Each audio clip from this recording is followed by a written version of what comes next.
Hello, this is Mark Smith with Family Tree Counseling Associates, and I'm going to talk with you today about a video called Abandonment, Reenactments. It's Deja Vu all over again. I love that phrase, deja vu. Of course, French for the feeling that you have already experienced something that actually is happening for the first time.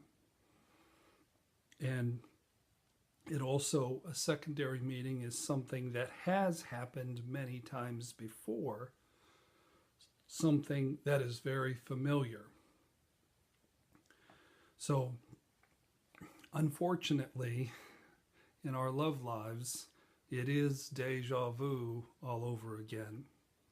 And if you have been severely abandoned in your childhood, unfortunately, you're headed for a love life with massive amounts of just really excruciating abandonment issues going on. I wish it wasn't so. Trust me, I wish it wasn't so. What inspired this video is I got a email from a gal. I'm going to call her Katie from the UK, and with her permission, she's asked me to respond to some questions about her life, and she's going to share about her life. And I'm going to give her a little feedback. Not everybody can afford therapy, and this seems like a pretty young gal and probably can't afford my Skype therapy fees, but I'm going to give her a little free therapy via the videos, and she's excited about that. So Katie writes, I found your videos on YouTube today, and I realized you're kind of an expert on this kind of thing. I've noticed more and more recently that I have some major issues that really need working out, as they tend to interfere with my social life and my relationships with people around me. I'll start by giving you the basic information. I've never met my father. He left before I was born, and I have no information to go to find him.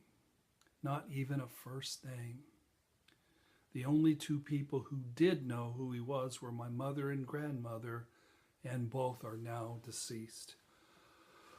Wow, that is sad. Her father leaves and she doesn't even know his name, and there's nobody on the planet that she can find out this information. I wonder if somehow there's some technology that can be employed to search this fellow out and find, at least his name. I don't know. That's what I would do, is I would try to find the marital records. I don't know. But what a sad, sad, sad story. That's a difficult fact. And if we stopped right there with Katie's story, it would be enough abandonment to wreck your love life for the next 40 years. But unfortunately, she goes on with a lot more abandonment stories. The truth is, not all love lives are created equal. If you have severe abandonment like Katie here, you're going to struggle a lot, and it's going to be really painful, and it's going to be difficult for you. Katie goes on, I was taken away from my mother when I was 4, abandonment, which I found out 3 years ago because she had a drug problem and wasn't willing to get help in order to keep me. I went into foster care for a year before my grandmother gained custody. My mother then died when I was 9, and my grandmother died when I was 11. This kid can't get a break. That is a very, very, very hard set of facts. If somebody were to come to me at 22 years old and give me a prognostication of my love life, my future, with this set of facts. Oh man, somebody like this is going to be abandoned over and over again in just the most wicked ways possible. She goes on. My uncle was given custody of me, but after a year, he and his wife decided they couldn't care for me anymore, so I was put into foster care again. First on a weekend basis, and then permanently after about 2 years. Then the woman I was living with also decided she couldn't look after me either, so I went to live with a friend whose mother gained guardianship over me. I was very volatile at this point. I self-harmed frequently and attempted suicide. Eventually, she also said she could not care for me anymore as I was endangering her children. Therefore, I stayed with a friend from college until I could find a place for myself. I just want to cry. That is just the most awful. I thought I had abandonment issues. This woman, it's just terrible. After that, I realized I had some extreme trust issues. You think? I met a man whom I started dating and moved in shortly, and despite living together, I still couldn't trust him. This went on for 2 years until I realized we weren't well suited, but I stayed with him for another 2 years regardless, mostly, I think, due to the fact that I was scared to leave that security of his family, as his family and I got along really well, and I almost saw them as my own family. We split nearly 2 years ago, but I still keep in touch with his family and regularly go to dinner with them. So sometimes we pick what I call our anti-types, and the anti-type is somebody who really isn't your type.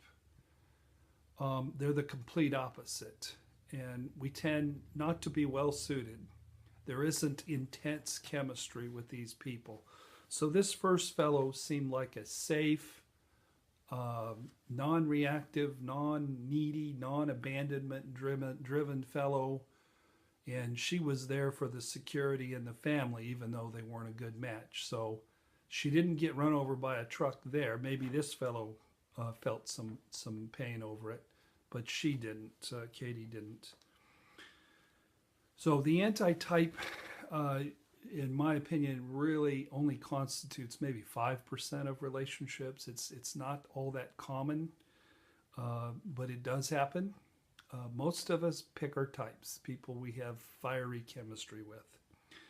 Now, she writes, I am in a relationship with a wonderful man who treats me well and cares for me a great deal.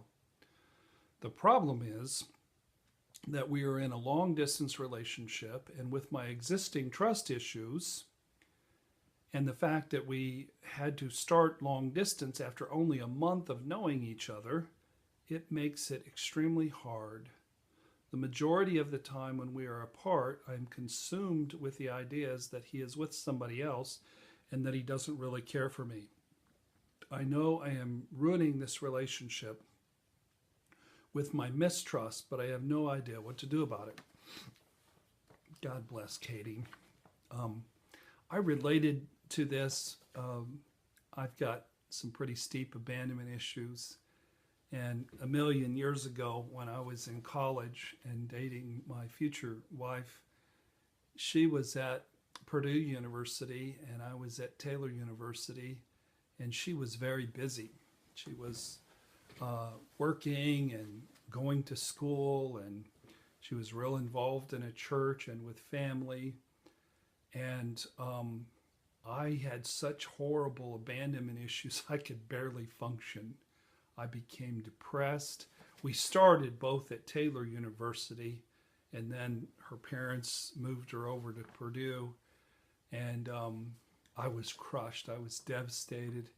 There was a girl who looked like her, and when I saw her walking on the campus, I about went into a fetal position and started to cry.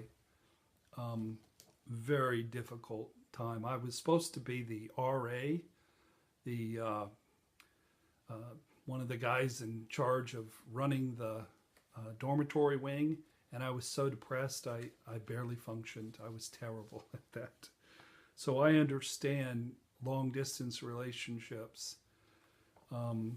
It was very painful, especially when you don't understand that you have abandonment issues and you just call it depression. Um, so, um, so you're consumed with the ideas that he is with somebody else and he doesn't really care. So you don't know what to do. Well, I wonder what Katie's doing.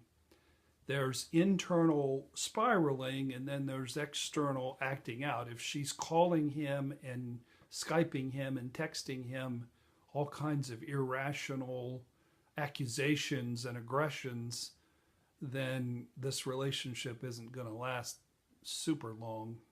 Um, so the best thing you can do, Katie, is to download my book on abandonment issues because it goes into great detail about somebody like you. The YouTube videos are nice because they introduce you to the concept, but you really need to get the book to read through. I'm not self-promoting here. I'm telling you, if you have day-to-day brutal, painful, spiraling, awful abandonment issues that are crippling you and possibly destroying your relationship, managing abandonment issues through recovery. That book, I think it's the best thing available to read and to really digest, to build yourself a recovery process that can get those managed and under control. Now, I also want to say you're probably in danger. You're not going to, unfortunately, you're not going to live happily ever after, Katie. I'm sorry. This fellow very well could be up to no good. You're going to pick guys who are up to no good. You're going to pick cheaters. I'm sorry. I hate to tell you this. And maybe this fellow isn't. Maybe this fellow's on the up and up, and you're just projecting onto him your deep-seated abandonment issues and chasing him away from you.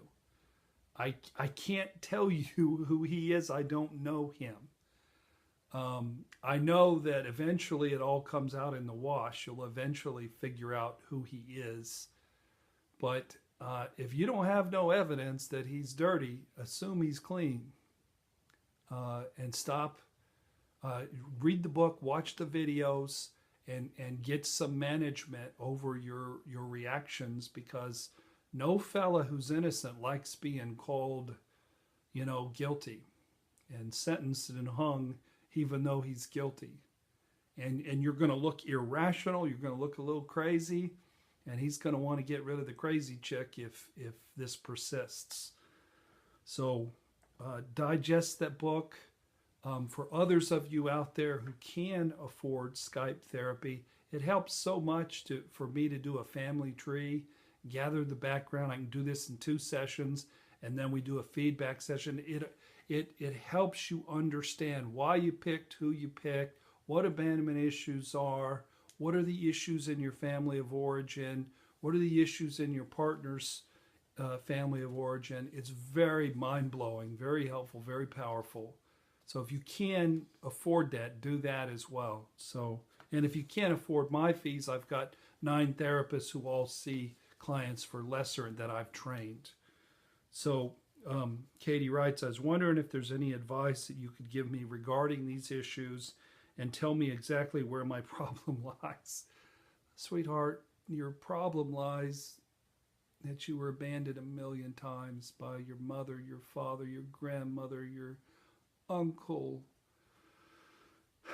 the system, your friend's mother, just everybody abandoned you. And she says, I know you're a busy man, but I'd be glad for any advice. I'm not big on advice. I'm big on feedback, and you have brutally serious abandonment issues. And after you read my book, I also want to recommend Susan Anderson's book. It's called The Journey from Abandonment to Healing. Read both of those books. It'll cost you, you know, less than $25 for both books total. And then watch my videos on abandonment and watch other videos out there on abandonment issues and see if you can locate some low-cost therapy where you can go in and process these issues. So, Katie, God bless you. Life is hard. Unfortunately, we develop psychological defense, but be careful. I encourage people to have what I call a recovery brand of courtship. And that is you move into relationships slowly and you know who that person is. Katie, if you really understood family of origin issues, you know that you're going to be attracted to men who very much so are all about abandoning or have the capacity to abandon. So be careful and take it slow and get into therapy with this fellow, even long distance. Have him read the books. Have him watch the videos and see if he's an open-minded, open-hearted fellow who can also do work. Because guess what? He's got just as many issues as you do. He has to be equally as unhealthy as you. That's an immutable law of nature. So let me know how things go, Katie. Care about you, and sorry that you're having to go through this. So if you haven't joined our YouTube channel, do so. We're up to about 2,700 now on our YouTube channel. Visit our website. We do have 6 books, not just the book on abandonment issues. We've got a really good book on shame, a really good book on affair recovery, a book on counterdependency for men, a book on marital issues. Also, if you're looking for lower cost therapy, we have another therapist joining our practice. Her name is Renda, and she's joining our practice from Alabama. And you can engage her services for, I think, $85, I think is where she's going to start. So